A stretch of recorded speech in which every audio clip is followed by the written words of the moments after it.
யார் இவர்? தமிழாசிரியர்.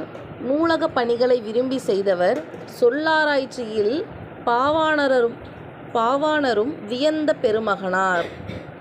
திருச்சிராப்பள்ளிக்கு அருகில் அமைந்துள்ள அல்லூரில் திருவள்ளுவர் தவச்சாலை ஒன்றை அமைத்தவர்.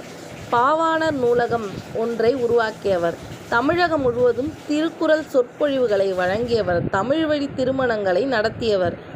விதிகளை இழக்க நேரிட்டாலும் கூட தாய்மொழியினை இழந்துவிடக்கூடாது என்று எண்ணியவர். அதற்காக தமிழ்த்தென்றல் திருவிக்கா போல இமைகளை மூடியபடியே எழுதுமாற்றலை கற்றுக்கொண்டார்.